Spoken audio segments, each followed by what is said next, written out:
रात के अंधेरे में उड़ीसा की केआईटी यूनिवर्सिटी के हॉस्टल में एक सन्नाटा पसरा था। हर कोई अपने अपने कमरे में था, लेकिन एक लड़की की बेचैनी शायद इस खामोशी को चीख में बदलने वाली थी।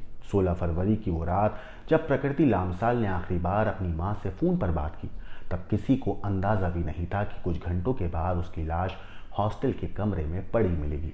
लेकिन क्या ये महज एक ऐसा मामला था जिसमें लड़की ने खुद अपनी जान दी, या फिर इसके पीछे कोई खौफनाक साजिश छिपी थी? इस सवाल ने उड़ीसा ही नहीं बल्कि नेपाल तक को हिला कर रख दिया। हॉस्टल के गलियारों में इसके बाद एक आवाज़ गूंजी। आवाज़ थी कि हम 40,000 से ज़्यादा छात्रों को मुफ्त में खाना खिला रहे हैं, पढ़ा रहे हैं। यह आपके देश के बजट के बराबर है। चलो सब सामान पैक करो और जहां सेफ हो वहां जाओ।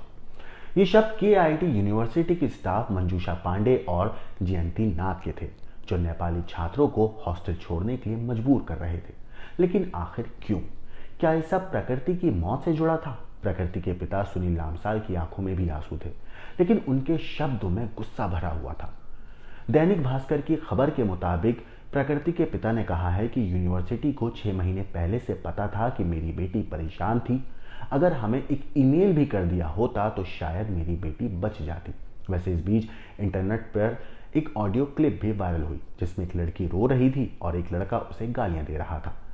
क्या ये प्रकृति और उसके बैचमेट अद्विक श्रीवास्तव की आखिरी बातचीत थी? अगर हाँ, तो क्या ये साबित करता है कि अद्विक ने उसे मौत के लिए मजबूर किया? नेपाल की संसद से लेकर भारतीय मीडिया तक यह मामला अब एक इंटरनेशनल विवाद बन चुका था। नेपाल सरकार ने अपने स्टूडेंट्स की सुरक्षा पर सवाल उठाए, वहीं भारत सरकार ने निष्पक्ष जांच का भरोसा दिलाया। सस्पेंस और रहस्य से भरी इस कहानी के कई पहलू अभी भी अनसुलझे हैं। क्या प्रकृति का मामला सच में एक ऐसा मामला है जिसमें उसने खुद अपनी जान ली, या फिर इसमें छिपी है एक ऐसी साजिश जो अब धीरे धीरे सामने आ रही है? इस चौंका देने वाली घटना से जुड़े हर सवाल का जवाब मिलेगा इस वीडियो में। जुड़े रहिए मेरे साथ, क्योंकि इस रहस्यमय केस की पूरी कहानी अब मैं आपको तफसील से बताने वाला हूं। नमस्कार दोस्तों, मेरा नाम है मोहम्मद आसिम और आप देख रहे हैं क्राइम तक। हम 40,000 से ज्यादा छात्रों को मुफ्त में खाना खिला रहे हैं, पढ़ा रहे हैं। यह आपके देश के बजट के बराबर है। चलो सब सामान पैक करो और जहां सेफ हो वहां जाओ। यह बयान एक वायरल वीडियो में सुनाई दे रहा है, जहां उड़ीसा की केआईटी यूनिवर्सिटी के स्टाफ 2 नेपाली स्टूडेंट्स पर चिल्लाते हुए उन्हें हॉस्टल छोड़ने को कह रहे हैं। यह हंगामा बीटेक 3rd ईयर की स्टूडेंट प्रकृति लामसाल की संदिग्ध मौत के बाद शुरू हुआ। असल में 16 फरवरी को प्रकृति ने यूनिवर्सिटी हॉस्टल में अपनी जान दे दी थी, और इसके बाद मामला नेपाल से लेकर भारत तक की संसद तक गूंज उठा। नेपाल के भैरवा की रहने वाली प्रकृति के पिता सुनील लामसाल सदमे में हैं। वो कहते हैं कि हमने अपनी बेटी को भारत इसलिए भेजा था कि उसे अच्छी शिक्षा मिलेगी, लेकिन अब अपने बेटे को यहाँ पढ़ने नहीं भेजेंगे। उनका यह भी आरोप है कि प्रकृति को उसके बैचमेट अद्विक श्रीवास्तव ने लगातार परेशान किया। यूनिवर्सिटी प्रशासन को 6 महीने पहले ही ये बात पता थी, लेकिन उन्होंने परिवार को एक ईमेल तक नहीं किया। अगर हमें पहले बता दिया जाता तो शायद मेरी बेटी आज जिंदा होती। वैसे आपको बता दें कि मीडिया रिपोर्ट्स के मुताबिक परेशान करने वाले को सिर्फ वार्निंग देकर पहले छोड़ दिया गया था। यूनिवर्सिटी के इंटरनेशनल रिलेशन ऑफिसर को प्रकृति की शिकायत मिली थी। अद्विक को 2 बार वार्निंग दी गई थी, लेकिन कोई ठोस कदम नहीं उठाया गया। दैनिक भास्कर की रिपोर्ट के मुताबिक उसे एक बार सस्पेंड भी किया गया, फिर भी वो उसे परेशान करता रहा। यूनिवर्सिटी प्रशासन ने छात्रा की मानसिक स्थिति को नज़रअंदाज किया। मौत से पहले अपनी आखिरी कॉल जो उसने अपनी मां को की थी, उसमें बोला था कि फेस्ट में जा रही हूं और आकर बात करूंगी। असल में जान देने के 2.5 घंटे पहले दोपहर तकरीबन 2:51 के आसपास प्रकृति ने अपनी मां को फ़ोन किया और बताया कि वो यूनिवर्सिटी के फेस्ट के लिए तैयार हो रही है। उसने कहा शाम को फेस्ट में जाऊंगी, वहां नेटवर्क नहीं मिलेगा, लौट कर फ़ोन करूंगी। लेकिन 5:30 बजे उसकी डेड बॉडी हॉस्टल के कमरे में मिली। वैसे एक ऑडियो रिकॉर्डिंग जो वायरल हो रहा है, इसमें एक लड़की और एक लड़का बहस कर रहे हैं। लड़का गालियां देता है, माफ़ी मांगने को कहता है सामने जिस लड़की से वो फ़ोन पर बात कर रहा था। जिस लड़की से फ़ोन पर वो बात कर रहा है उसकी आवाज़ आती है और वो लड़की माफ़ी मांगती है और फिर रोने लगती है। दावा किया जा रहा है कि ये बातचीत प्रकृति और अद्विक के बीच हुई थी। प्रकृति के पिता इस ऑडियो को सुनकर कहते हैं मेरी बेटी की आवाज़ थी, उसमें दर्द और तकलीफ साफ झलक रही थी। उसने महीनों तक ये टॉर्चर सहा, लेकिन यूनिवर्सिटी ने कुछ भी नहीं किया।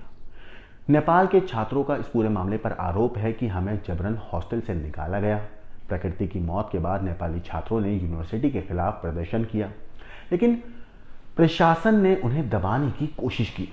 ये आरोप छात्रों ने लगाए हैं। 17 फरवरी को कई छात्रों को हॉस्टल से जबरदस्ती निकाल दिया गया। जो विरोध कर रहे थे उन्हें मारा गया और 2 बसों में भरकर कटक रेलवे स्टेशन पर छोड़ दिया गया। इतना ही नहीं, यूनिवर्सिटी प्रशासन का इस पूरे मामले पर कहना है कि सिर्फ तनाव कम करने के लिए कैंपस खाली कराया गया था और कोई इसके पीछे वजह नहीं है। यूनिवर्सिटी के ऊपर ये सारे आरोप लगे हैं, लेकिन उड़ीसा पुलिस ने अद्विक श्रीवास्तव समेत इस पूरे मामले में 11 लोगों को गिरफ्तार किया है। इनमें यूनिवर्सिटी के 3 directors, 5 staff member, 2 security guards भी शामिल हैं। हालांकि डायरेक्टर्स और गार्ड को पहले जमानत मिल चुकी है।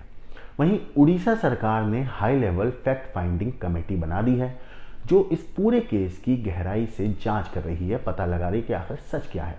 नेपाल की संसद में भी इस मुद्दे पर विरोध जताया गया। प्रधानमंत्री केपी शर्मा ओली ने नेपाली दूतावास के 2 अधिकारियों को उड़ीसा भेजा और वहां पे जाके छात्रों से बात भी करी उन लोगों ने। नेपाल के विदेश मंत्री आजू राणा दौबा ने इस पूरे मामले पर कहा है कि भारत सरकार को नेपाली छात्रों की सुरक्षा पक्की करनी चाहिए। अब सबसे बड़ा सवाल, क्या प्रकृति को न्याय मिलेगा? प्रशासन की लापरवाही, मानसिक प्रताड़ना और संस्थान की उदासीनता का सब मिलकर एक बेगुनाह छात्र की जान ले चुका है। अब देखना यह है कि क्या दोषी को सजा मिलेगी। क्या भारत नेपाल सरकार मिलकर सख्त कदम उठाएंगे? इतना ही नहीं, क्या किसी और की बेटी के साथ ऐसा नहीं होगा? ये सारे सवाल वो हैं जो आपको सोचने पर मजबूर करते हैं। इतना ही नहीं, प्रकृति के पिता ने कहा है कि मुझे न्याय चाहिए ताकि कोई और परिवार मेरी तरह ना रोए। अब घटना तो हो गया, नहीं अब बोलना तो, जो किट में जो घटना हुआ वो दुखद है, नहीं तो नहीं होना चाहिए था। बस क्या आप क्या बोलेंगे? अब हम क्या बोल सकते हैं? हमको एक ही बात है, हमको यहाँ का पुलिस एडमिनिस्ट्रेशन और किट वाले लोग हमको कोऑपरेट कर रहे हैं, अच्छा सा कोऑपरेट कर रहे हैं। लड़की ने आपको कुछ बोला था? नहीं, वो लोग अपने आदमी लोग भेज रहे हैं, सब लोग एडमिनिस्ट्रेशन लोग है, बराबर कोऑपरेट कर रहे हैं। बस हमको एक ही चीज़ है, बस जस्टिस मिल जाए, बाकी कुछ भी नहीं। मामले के बारे में कुछ भी नहीं बोला था लड़की ने आपको? नहीं, कुछ हमको कुछ मालूम नहीं था। जो भी मालूम हुआ यहीं आके मीडिया के थ्रू से मालूम हुआ। यूनिवर्सिटी आपको क्या बोल रहा है? यूनिवर्सिटी तो कुछ नहीं बोल रहा है। और पुलिस? नहीं, वो लोग यूनिवर्सिटी भी अपने हिसाब से कर रहा होगा, नहीं पुलिस प्रशासन भी अपने हिसाब से कर रहे हैं। आप अभी क्या चाहते हैं? Justice, simply only justice. प्रकृति की मौत के ऊपर और इन सारी बातों के ऊपर जो मैंने आपको बताई हैं, इसके ऊपर आपकी क्या राय है, आपका क्या सोचना है, हमें कमेंट करके ज़रूर बताइएगा। लेकिन देश और दुनिया की बाकी क्राइम की खबरों के लिए देखते रहिए क्राइम तक।